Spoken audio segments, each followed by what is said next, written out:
Ladies and gentlemen, another week, another update, another patch note, and I will be going over that in 3.5 seconds. More rewards, more freebies, more everything. The end. Anyway, let's just get to it. Let me read out some of these things that I think are quite interesting for people to know. So first of all, we get more swimsuit costumes. Guess what? More boobies and a Gladi that actually looks fire, shows more abs and everything else. The Miriam looks quite good, to be honest, but the character overall is pretty trash. Please buff her. And then we got ourselves a Fall Sports Day event where you can get yourself protein and become big as fuck. And with this muscle event, you get yourself a story dungeon in which you can get a lot of goodies and one random one of these pumpkins. So if you're lucky, you're lucky. If you're not, well, my condolences. And another reset up on the Ophelia's workshop. So if you haven't gotten yourself any unicorn horns, fairy wings, or whatsoever, now's the time to do so. Take 3.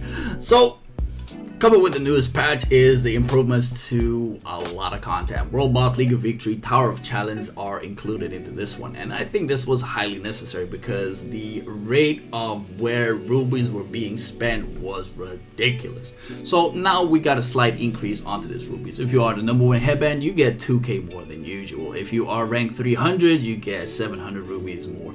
So that doesn't seem to be like a whole lot, but do believe when I say that this is actually really good. And with that addition, you can get another soul weapon rearranged tickets. You can get 20 every single week. Now that sounds pretty interesting. Then again, I would never recommend it to anybody. Same goes for the unique gear ticket because I'd rather recommend everybody to get the artifacts that they need.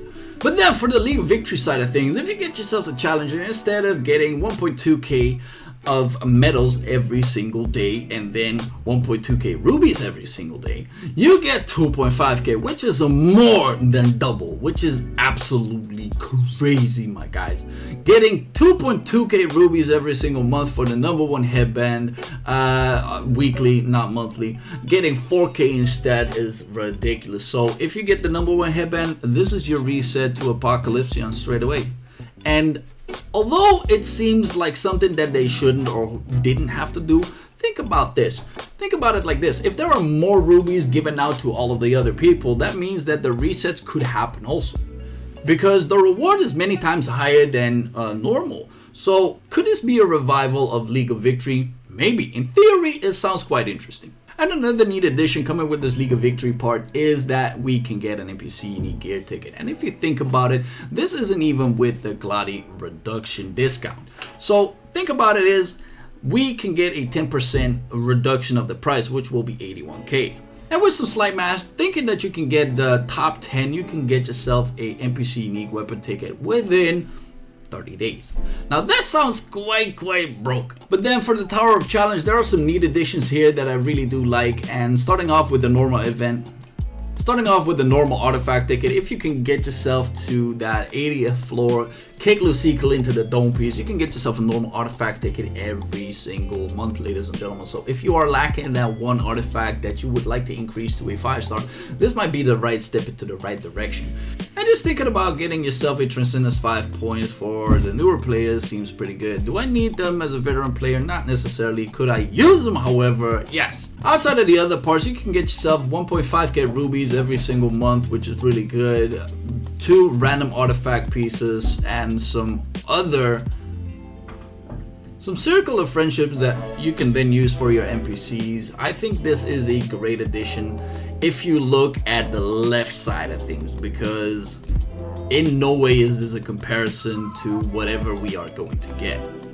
But then coming up as something absolutely amazing and just something that blew my mind, and that is the special rulebook ether. And I'm not sure whether this one is free, but if it is, this is literally 3.6k gold ethers straight away. Now if you do that times this, which is the cost of going from plus 18 to plus 20, you got yourself 3 of these for free, ladies and gentlemen. So if you thought it was hard to get yourself to your very first 8 to 20, now would be the time to start playing, because it is piss easy to get this one.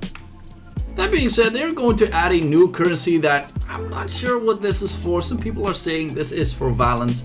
But if you look at the name, it is called a lucky 4-leaf clover jewel. So this is probably going to be a sort of RNG thing that you can gotcha your way through this all the way. They're giving them way too hard names, man. Jesus. The item, a lucky 4-leaf clover jewel, can be obtained and consumed within the game. We recommend you to keep them stored in your inventory for further uses. So you're going to add a currency that we cannot even use. Why would you do that? And on top of that, not just one event that will give them out, it is even more of these. And apparently they are quite useful because you need to do these daily to get the X amount of rewards.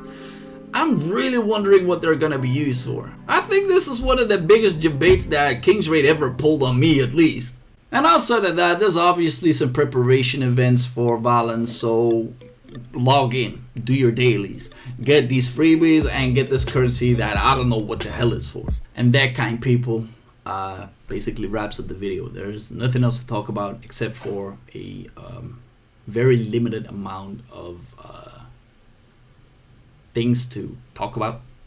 But for one, we get a lot more freebies, and I don't know whether I like it all that much, because this game used to be struggling to get certain things, but if we're getting everything for free, like, to me this game is turning into a point where all you have to do is log in, don't even think, you just click your dailies and you will get stuff for free. So if we're coming up at a point where you just log in, auto everything, and then log back out, then you might just not play at all. Just a random thought. So put it down into the comments. Let me know what you guys think, and if you guys like this whatsoever, put down a like and sub if you haven't already, and I'll see you guys into the next one.